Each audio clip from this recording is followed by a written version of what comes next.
Hello, class. This is Mr. Maynard with a lecture for this week. In human services, one of our main responsibilities is connecting people to the help that they need. But to do that effectively, we have to know our communities inside and out. Think about it. When someone comes to you for help, they're often in crisis. They may not know where to turn, how to apply for help, or even what's available. Your knowledge of community resources can mean the difference between them getting the help they need or them falling through the cracks. Today we're going to talk about what community resources are, why they matter so much in human services, how networking supports your success, and how to start building your own professional resource list. We'll also talk about how this looks in rural areas such as Pike or Floyd County, where many supports aren't formal agencies, but instead come from community members, churches, and grassroots efforts.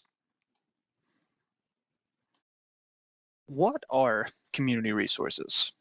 Community resources are the backbone of the human services field. They include any program, organization, or group that helps meet people's physical, emotional, or social needs. Formal resources might include things like your county's Department of Human Services, the Health Department, or organizations like Mountain Comprehensive Care or Big Sandy Area Community and Action Center. But in rural areas, we also rely heavily on informal resources, neighbors helping neighbors, church food pantries, volunteer transportation programs, local recovery groups, or even someone who knows someone who can help. Many rural communities don't have large organizations nearby, so these informal supports fill the gap. They may not have the website or office hours, but they often make a huge difference in people's lives. So, just to recap, community resources include both formal, licensed agencies, government programs, nonprofits, and informal resources such as community groups, churches, and volunteers. You're thinking, Mr. Maynard, why do I need to know about community resources? Why does it matter? Well, I'm so glad you asked. Knowing your local resources is important because knowing your local resources allows you to act quickly and confidently when someone needs help. For example, if a client is about to lose their housing, you should already know who handles rental assistance in your county, or if there's an emergency shelter nearby. When you can connect clients to help immediately, or when you can connect clients to resources immediately, that builds trust. Clients start to see you as a reliable, knowledgeable professional, someone who truly understands their situation and their community. In human services, this knowledge also prevents what we call or refer to as referral fatigue. That's when clients are passed from agency to agency and hear over and over again, sorry, we can't help you. Knowing where to send someone saves time, reduces frustration, and leads to better outcomes for your clients. Finally, it's important to know about community resources because knowing about community resources helps you provide holistic support.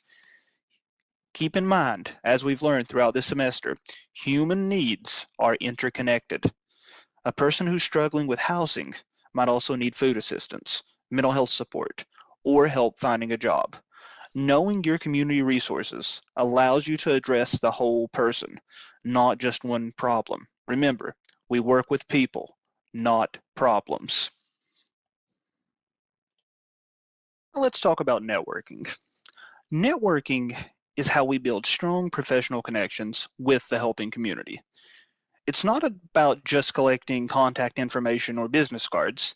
It's about creating genuine relationships with others, whether that be individuals or organizations who share your mission.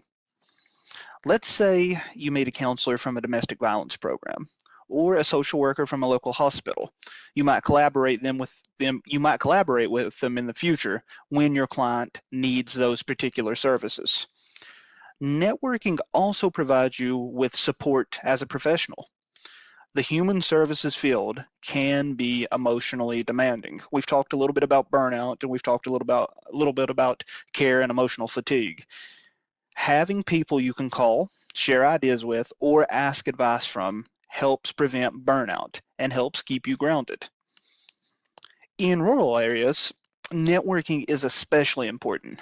Sometimes there's only one person handling multiple roles, like the same case manager who runs both a food program and an after-school club. Staying connected helps ensure no one feels isolated and that clients get coordinated care. And remember, many job opportunities, internships, and training in this field come through the process of networking. The relationships you build now could open doors for you later. Please take my advice on this. Networking is one of the most important activities you can engage in as a human service professional. One of the smartest things you can do early in your human services career is start your own resource list. Think of it as a professional cheat sheet. Every time you learn about a new agency or an organization or an individual, add it to that list. Include the contact information, services offered, and any special eligibility details. For example, maybe you learn that one agency can help single parents with rent assistance, but only if they have children under 12. Or a local church provide food boxes every Thursday. Write down this information. Keeping this information and keeping all the details will help you know when you can refer a client to someone. Over time, this list can become your most powerful tool. You'll be able to help clients quickly and accurately. And if you ever moved to a new area, you can start rebuilding that list right away. In rural areas, such as in Pike County, Floyd County, Johnson County, our surrounding community, I recommend including both formal and informal supports. So our formal supports are those professional agencies that we discussed, and our informal supports would include people like community members who organize clothing drives, local nonprofits, or even local officials who knows where help can be found. Keep in mind, knowing about your community's resources isn't just helpful. It's part of being an ethical professional, or as we say, an ethical practitioner. When you take time to stay informed and make accurate referrals, you're showing respect for your client's time, dignity, and their unique circumstances. The National Organization for Human Services, who we've discussed a little bit in our textbook, highlights values like dignity, empowerment, and respect for cultural and individual differences. Understanding local resources allows you to uphold those values by giving clients real, accessible options. For instance, you might refer someone not just to a food pantry, but to one that's open evenings and for working parents, or one that respects dietary restrictions. That's culturally competent and ethical practice.